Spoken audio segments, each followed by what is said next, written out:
الحمد للہ رب العالمین والصلاة والسلام علی حبیبہ محمد وآلہ وصحبہ اجمعین۔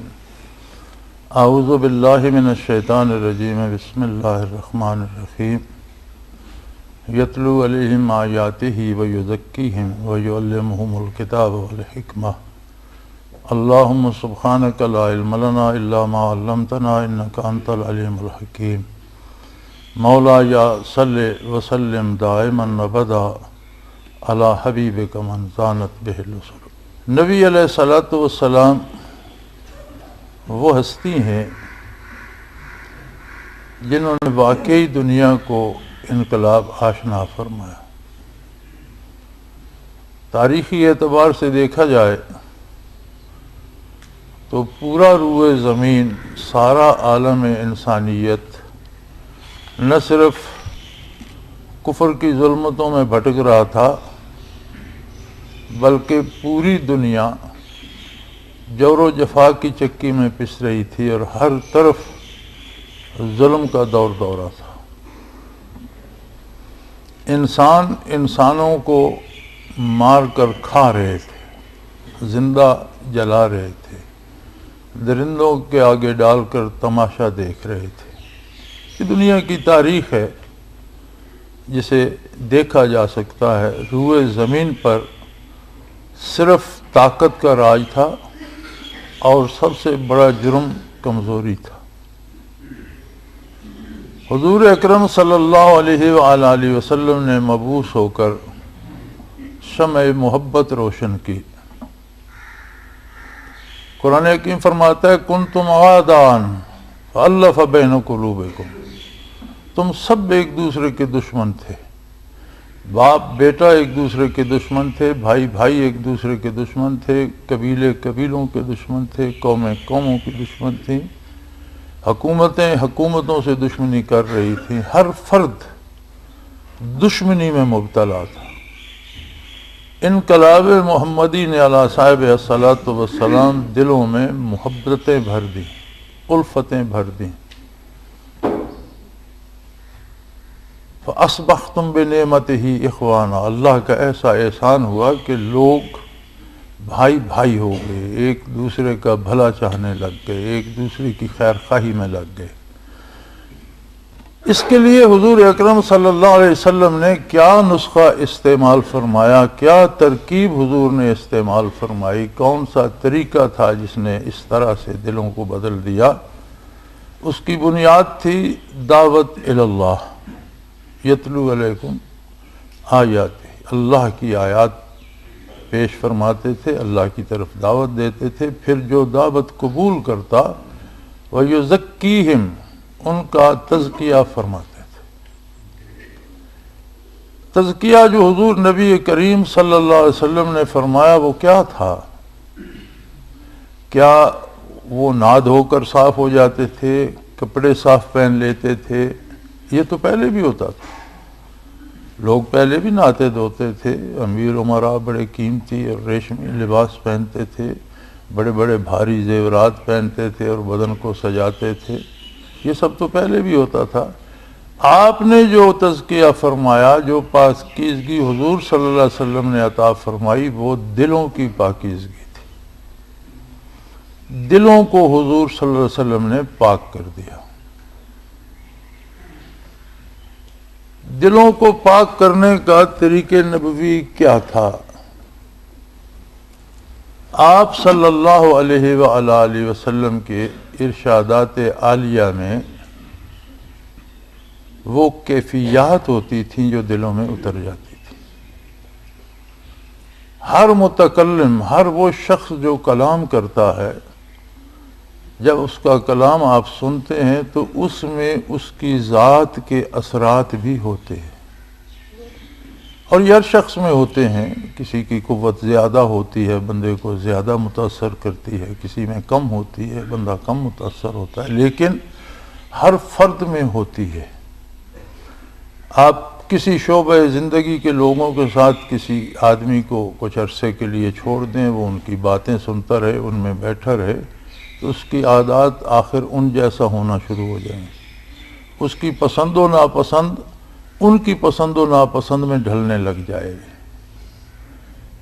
اللہ کے رسول صلی اللہ علیہ وسلم میں یہ قوت اس قدر تھی جس میں آپ کا کوئی دوسرا ثانی نہیں ہے۔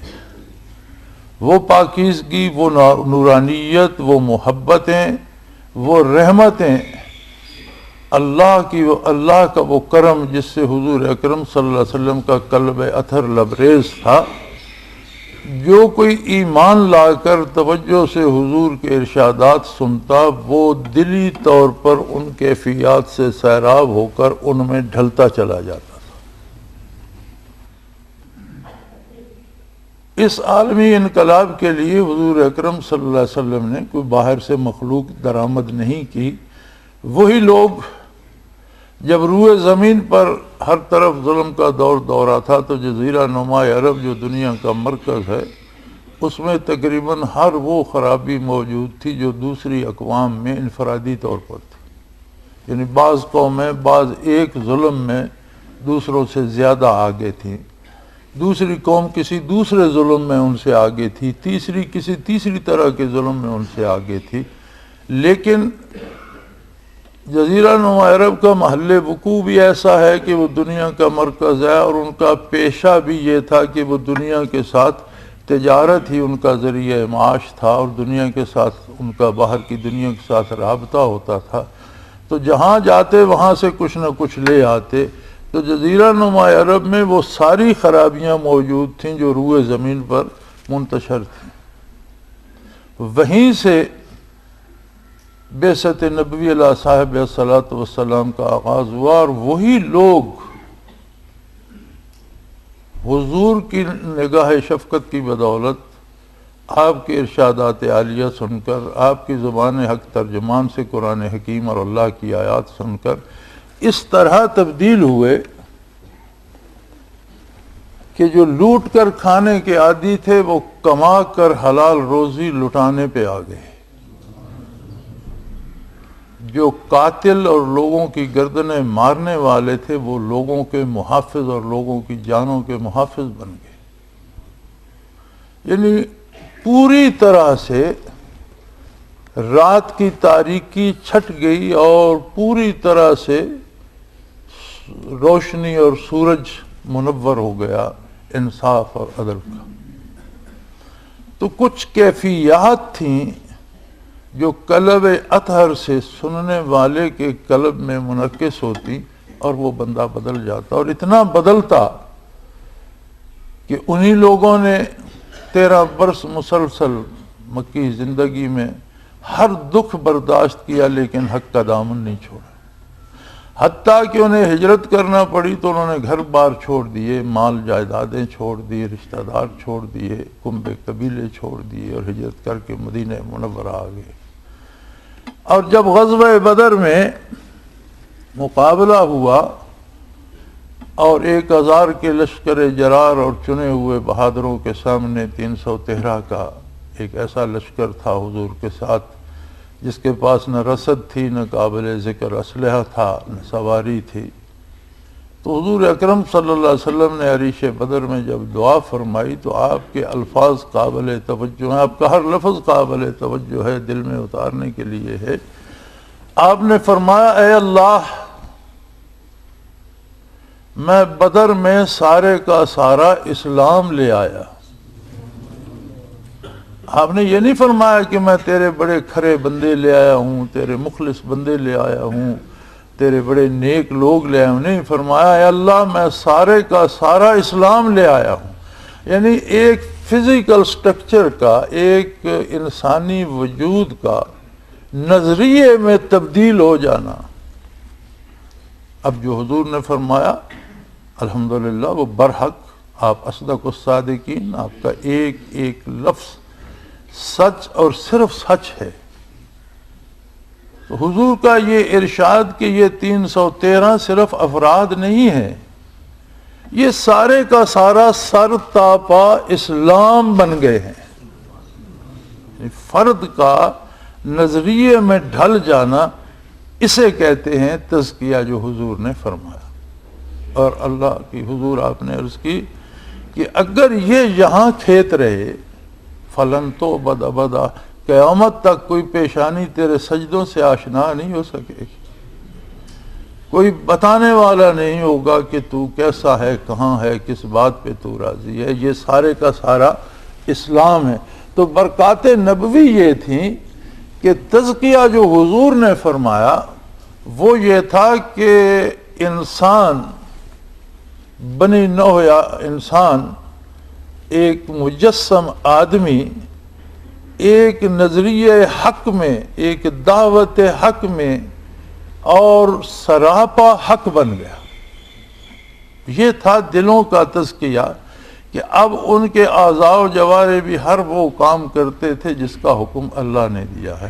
اب وہ صرف مسلمانوں کے خیر خواہ نہیں تھے، وہ نوع انسانی کے خیر خواہ بن گئے، اور انہوں نے جتنے جہاد کیے وہ صرف ظلم کو روکنے کے لیے اور انصاف کو قائم کرنے کے لیے تھے، ورنہ کافروں کے قتل عام کی اجازت بھی نہیں تھی۔ یعنی کسی کافر کو بھی قتل نہیں کیا گیا، دہشت گردی نہیں بنائی گئی، مکان نہیں جلائے گئے، فصل نہیں جلائے گئے، میوہ دار درخت نہیں کاٹے گئے، عبادت خانے بت خانے تھے اور ان میں بتوں کی پوجا ہو رہی تھی، لیکن حضور کا حکم تھا کہ معابد کو نہ چھیڑا جائے، معابد میں رہنے والے لوگوں کو نہ چھیڑا جائے، خواتین اور بچوں کو نہ چھیڑا جائے، ضعیف لوگوں کو نہ چھیڑا جائے، حتیٰ کہ جو مقابلے میں تلوار نہیں اٹھاتا اس پر تلوار نہیں اٹھائی جائے۔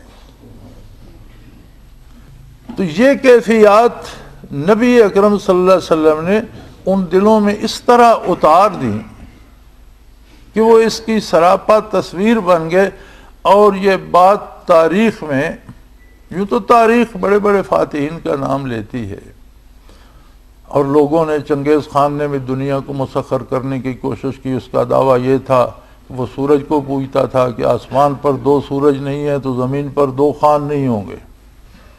سکندر اعظم کا ذکر آپ پڑھتے ہیں، اسے فتح کا، دنیا فتح کرنے کا شوق آیا تو کہاں سے کہاں تک اس نے مارا ماری کی، لیکن چنگیز خان بھی حسرتیں دل میں لیے دنیا سے رخصت ہو گیا، اور سکندر ادارہ بھی اپنی حسرتیں دل میں لیے دنیا سے رخصت ہو گئے۔ یہ کون لوگ تھے کہ جنہوں نے صرف 23 برسوں میں پوری تاریخ انسانی کو بدل کر رکھ دیا؟ ان کا تزکیہ ہو چکا تھا، اور جب یہ دل میں کیفیات آتی ہیں تو اس کے بعد آتی ہے ان باتوں کی باری جو ہم کر رہے ہیں، یعلمہم الکتاب والحکمہ۔ جب تزکیہ ہو جاتا ہے تو انہیں کتاب و حکمت کی تعلیم فرماتا ہے، پھر سمجھ آتی ہے قرآن کریم کی، پھر سمجھ آتی ہے ارشادات رسول اللہ صلی اللہ علیہ وآلہ وسلم کی۔ ورنہ لوگ قرآن بھی پڑھتے رہتے ہیں، احکام نبوی بھی سنتے رہتے ہیں، حدیث مبارکہ بھی سنتے پڑھتے رہتے ہیں، اور قتل و غارت گری بھی کرتے رہتے ہیں، ظلم و جور بھی کرتے رہتے ہیں۔ کیوں؟ الفاظ دماغ کو متاثر کرتے ہیں، دلائل دماغ کے لیے ہوتے ہیں، آپ جتنی دلیلیں بھی دیں وہ دماغ کو قائل کرنے کے لیے ہیں، دل کے لیے دلیل نہیں ہوتی، دل دلیلوں کو نہیں مانتا۔ آپ کتنے بدکاروں کو دیکھیں، چوروں کو دیکھیں، جواریوں کو دیکھیں، شرابیوں کو دیکھیں، آپ ان کی آرام سے انہیں پاس بٹھا کر ان کی بات سننے کی کوشش کریں گے تو وہ آپ کو بتائیں گے کہ وہ شراب نہیں پینا چاہتے، یہ انہیں نقصان دے رہی ہے، صحت بھی تباہ ہو رہی ہے، مال بھی برباد ہو رہا ہے۔ وہ جوا نہیں کھیلنا چاہتے، ان کی ساری جائیداد جوئے میں وہ ہار چکے ہیں، وہ نہیں چاہتے کہ وہ، تو پھر کیوں کھیلتے ہو؟ دل کرتا۔ اب عقل کے پاس تو یہ ثبوت بھی موجود ہیں کہ یہ برا کام ہے، لیکن دل اس کے ثبوتوں کی پرواہ نہیں کرتا۔ دل چاہتا ہے، عقل بے بس ہے، مجبور ہے، اعضاء و جوارح وہی کام کرتے ہیں جو دل کہتا ہے۔ اسی لیے اللہ کا رسول صلی اللہ علیہ وآلہ وسلم عقل سے بات کرنے سے پہلے دل سے ارشاد فرماتا ہے۔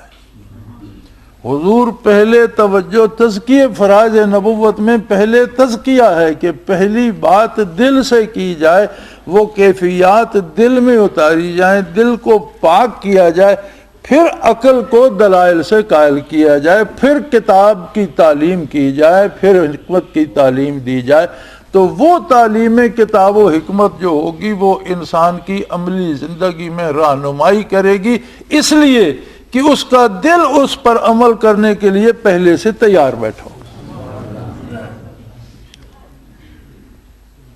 ورنہ ہم دیکھتے ہیں دینی مدارس میں ہمارے نوجوان رات دن قرآن و حدیث پڑھتے ہیں، فقہ کی تعلیم حاصل کرتے ہیں، جب بازار جاتے ہیں تو ان میں اور دوسرے لڑکوں میں کوئی فرق نظر نہیں آتا۔ آپ حیران ہوں گے، یہ ایک حقیقت ہے کہ درس بخاری پڑھنے والے رات کو سنماؤں میں بھی پائے جاتے ہیں، شہر کے ایسے محلوں میں بھی دیکھے جاتے ہیں جنہیں شریف لوگ کوئی بھی جہاں جانا برداشت نہیں کرتا وہاں بھی دیکھے جاتے ہیں۔ یہ کوئی عجیب بات نہیں ہے، یہ ایک حقیقت ہے جسے ہمیں تسلیم کرنا ہوگا۔ یہ کیوں ایسا ہوتا ہے؟ اس لیے ہوتا ہے کہ ہم صرف انہیں کتاب و حکمت پڑھاتے رہتے ہیں، تزکیہ نہیں کرتے۔ تو کتاب و حکمت کے الفاظ و حروف دماغ تک رہتے ہیں، ان کا کام ہے کہ ہم جب کام کرنا چاہتے ہیں تو اس کا طریقہ بتائیں۔ سارا دین کیا ہے؟ کام کرنے کا طریقہ بتاتا ہے۔ دل میں جو بات اترتی ہے وہ تزکیہ ہے، دین کا وہ حصہ جو برکات نبوت سے تعلق رکھتا ہے کہ حضور علیہ الصلوۃ والسلام نے جو فرمایا۔ حضرت عمار بن یاسر رضی اللہ تعالی عنہ کا خاندان مشرف و اسلام ہوا مکہ مکرمہ میں، اور یہ خاندانی غلام آ رہے تھے اہل مکہ کے۔ خاندان کیا تھا؟ 4 افراد تھے، ایک ان کی ہمشیرہ تھی، ایک بوڑھی والدہ تھی عمر رسیدہ، اور ایک بزرگ باپ تھے حضرت یاسر رضی اللہ تعالی عنہ۔ تو ان چاروں کو چونکہ غلام ابن غلام آ رہے تھے، ان کا کوئی حمایتی تھا نہیں، مسلمان خود سارے ظلم و جور برداشت کر رہے تھے، تو ابو جہل نے ان سب پر بے پناہ مظالم توڑے، ان کے ہاتھ پاؤں باندھ کر لٹا دیا جاتا، گرم لوہے سے داغا جاتا، کوڑے مارے جاتے، طرح طرح کی تکلیفیں دی جاتی۔